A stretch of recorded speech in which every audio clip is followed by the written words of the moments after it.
পাখার বাতাস মানুষ পায়। ফার্স্ট হাফটা জামাইকে খাওয়াবে, সেকেন্ড হাফটা জামাই খাওয়াবে।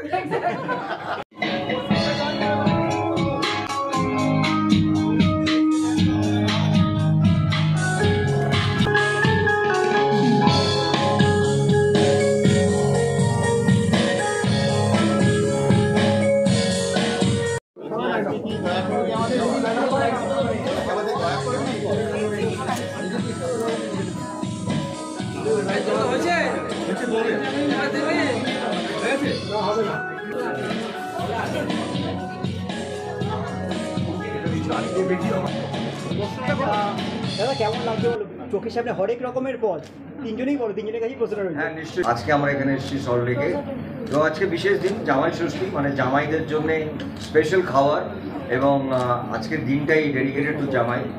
সেখানে এনারা 150 খুব অন্তর থেকে তারা একটা নতুন জিনিস চালু করেছেন ফর অযোগ্য টিম, এবং আমার আর ঋতু 50তমর জন্য একটা সেলিব্রেশন। এই সেলিব্রেশনটা বোধহয় সারা পশ্চিমবাংলার মানুষ করছেন হলে গিয়ে। প্রথম দিন থেকেই হলমুখী হয়েছেন তারা যে কতটা আমাদের ভালোবাসেন, অবশ্যই কৌশিক গাঙ্গুলির ছবি, কিন্তু তারা এখানে একটা যে কোনো ডিশ নিলে একটা ডিশ তার সঙ্গে ফ্রি, এরকম একটা ক্যাম্পেইনিং তৈরি করেছেন, অ্যান্ড দ্যাটস ডেডিকেটেড ফর অযোগ্য টিম। অ্যান্ড আমাদের এটা অসম্ভব ভালো লাগার জায়গা, এবং আজকের দিনটা খুব স্পেশাল। সো মানুষ দুটো জিনিস পছন্দ করে ছুটি ছাড়া, জামাই ষষ্ঠী রোববার থাকলে, একটা যে সিনেমা দেখতে, একটা যে ভালো ভালো খাবার খেতে।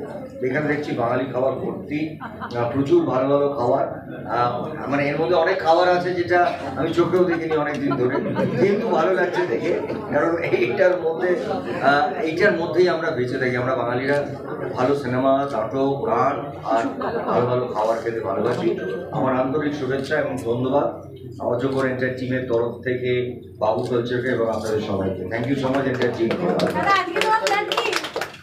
হ্যাঁ, আজকে প্ল্যান আমাদের চারিদিকে হাউসফুল, তো আমার মনে হয় এরপর আর একটা জায়গায় যাবে, সেখানে কিছু একটা আছে, সন্দেশ অযোগ্য নামে তারা লঞ্চ করছে।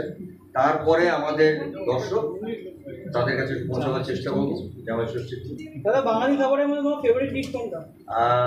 অলওয়েজ শুক্তো আর আলু পোস্ত ডাল। দিদি বলো কিছু। চোখের সামনে এতগুলো খাবার, তার পাশাপাশি অযোগ্য সাকসেস, সেটা নিয়ে কি বলবে? অযোগ্য সাকসেস নিয়ে খুব এক্সাইটেড, কারণ আমাদের ছবি রিলিজ হওয়ার পর থেকেই মানুষের উন্মাদনা, মানুষের ভালোবাসা, এত আন্তরিকতা, এত আবেগ যেটা লক্ষ্য করছি সবার মাঝখানে, এবং কোনো বয়সের কোনো বার নেই।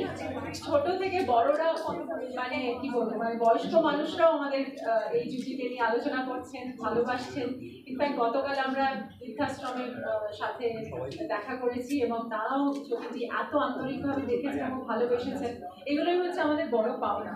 আর আজকেও এটা একটা বড় পাওনা যে এই বাবু কালচার, এই রেস্টুরেন্ট চেইন, যারা এটা এত সুন্দর করে অনুষ্ঠানটা করছেন, যার পাখার বাতাস মানুষ পায়। ফার্স্ট হাফটা জামাইকে খাওয়াবে, সেকেন্ড হাফটা জামাই খাওয়াবে। আমাদের কিন্তু জামাইয়ের সাথে বৌমা ষষ্ঠীটাও বাইরে হচ্ছে সিনেমা আর খাওয়া, তো অবশ্যই এই এত মেনুর আয়োজন অসম্ভব ভালো লাগছে। আর এই যে বাবু কালচারের খাওয়াটাও খুব ইন্টারেস্টিং লাগছে, যে তখনকার দিনের এই খাবার ফিরে আসা, এবং এখনো করছি এরকম সাংঘাতিক খাবার দাবার। এগুলো যে বুমাদা বললো কতদিন এগুলো চোখে দেখেনি, আমি জানি বুমাদা কি করে নিজেকে রেস্ট্রিক্ট করছে, হ্যাঁ, এবং রেস্ট্রিক্ট করছে বলে বুমাদা এখনো পর্যন্ত এখানে আছে। একটু আগে আমি একটা ইন্টারভিউ দিচ্ছিলাম, সেই ইন্টারভিউতে আমাকে জিজ্ঞেস করছে যে আপনি কি করে নিজেকে মেনটেন করেন। আমি মেনটেন করি ভাইটি, গত কয়েকদিন ধরে দেখছি একটা লোক আমার পাশে, আমার থেকে বড় দাদা বলে ডাকি, লোকটাকে প্রণাম করি, সেই লোকটাকে দেখে মনে হচ্ছে আমার থেকে ছোট, আমি তো নিজে কেস খাচ্ছি। এবার যদি এরকম হয় এক সময় যে আমরা বড় হয়ে গেলে আমার বুম্বাদা ছোট হয়ে যাচ্ছে, তাহলে খুব মুশকিল। কিন্তু